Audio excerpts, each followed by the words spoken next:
Walang dudang isa sa mga pinakahinahangad na sistemang sandata ng Lockheed Martin sa kasalukuyan ay ang M142 High Mobility Artillery Rocket System o HEMARS.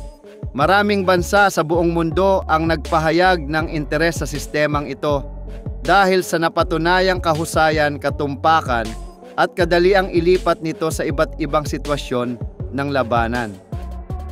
Sa Pilipinas, ang HIMARS ay naging regular na kalahok sa mga pinagsamang pagsasanay militar sa pagitan ng Sandatahang Lakas ng Pilipinas, AFP, at ng United States Armed Forces, partikular na sa mga malalaking ehersisyong gaya ng balikatan. Sa mga aktibidad na ito, malinaw na napatunayan ng sistema ang kakayahan nitong umangkop sa kapaligiran ng Pilipinas mula sa matarik na kabundukan hanggang sa mga mabuhanging dalampasigan ng mga isla.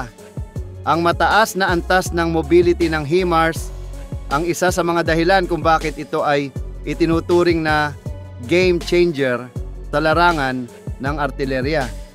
Kayang maglakbay ng sistema sa mga palayan, mabatong daan at hindi sementadong kalsada na karaniwan sa mga lalawigan ng bansa.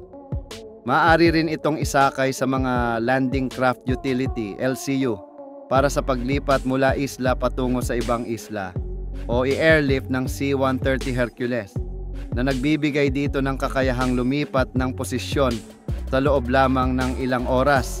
Dahil dito, nagiging malinaw na angkop ang HIMARS sa isang bansang arkipelago gaya ng Pilipinas, kung saan mahalaga ang bilis at kakayahang tumugon sa anumang banta, lokal man o panlabas. Isa pa sa mga natukoy na kalamangan ng HIMARS ay ang compatibility nito sa umiiral na infrastruktura ng bansa. Ang timbang ng sistema ay hindi nagdudulot ng pinsala sa mga tulay o kalsada, kaya't madaling maisasagawa ang rapid deployment nito kahit sa mga malalayong lugar. Para sa AFP, ito ay isang mahalagang aspeto ng modernization efforts dahil binabawasan nito ang pangangailangan sa mamahaling pagbabago sa mga kasalukuyang pasilidad. Sa larangan ng labanan, ang HIMARS ay kilala sa doktrinang shoot and scoot, isang taktika kung saan kayang tumira ng eksakto sa target, pagkatapos ay agad lumipat ng posisyon upang iwasan ang kontra-atake ng kalaban. Maaaring gumamit ang sistema ng iba't ibang uri ng munitions, kabilang ang mga guided rockets na may kakayahang tamaan ang parehong mga target sa lupa at gumagalaw na barkong pandagat. Ang ganitong kakayahan ay nagbibigay ng malaking bentahe sa Pilipinas sa dalawang larangan: external defense laban sa mga panlabas na banta at internal security laban sa mga armadong grupong nagbabanta sa pambansang kapayapaan. Ayon sa ulat ng Bonsky PH, ang pagkakaroon ng HIMARS ay makapagbibigay ng malaking tulong sa modernisasyon ng AFP, partikular sa Philippine Army at Philippine Marine Corps. Sa pamamagitan ng mga modernong sistemang gaya nito, mas magiging handa ang bansa sa pagharap sa mga hamon sa West Philippine Sea at sa mga krisis pangseguridad sa loob ng bansa.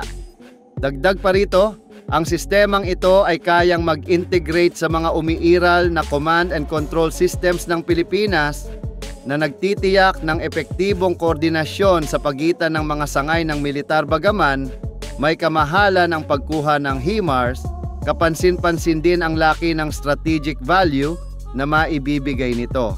Kung maaprubahan ng pamahalaang Estados Unidos, ang Foreign Military Financing (FMF) na nagkakahalaga ng $500 milyon, tinatayang 29 na bilyon piso kada taon para sa Pilipinas, magiging mas realistic at abot kamay ang posibilidad ng pagkakaroon ng sistemang ito.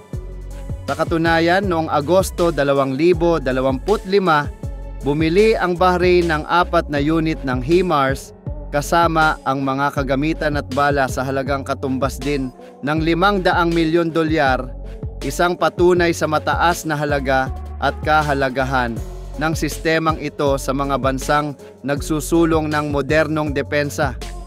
Sa mga huling balikatan exercises, ipinahayag ng ilang opisyal ng US Army na ang mga tauhan ng sandatahang lakas ng Pilipinas ay sanay na sa operasyon at paghawak ng HIMARS.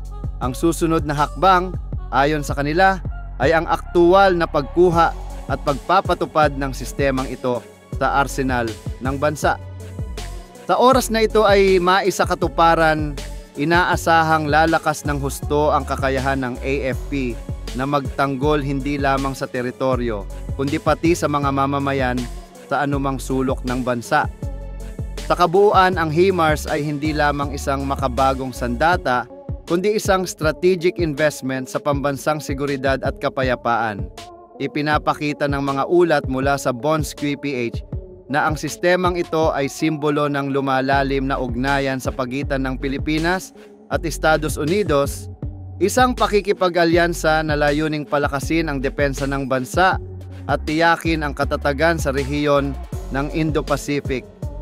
Sa huli, ang pagkakaroon ng HIMARS ay magiging malinaw na pahayag ng Pilipinas na ito ay handa, may kakayahan at determinado na ipagtanggol ang soberanya nito sa lupa, sa dagat at sa himpapawid.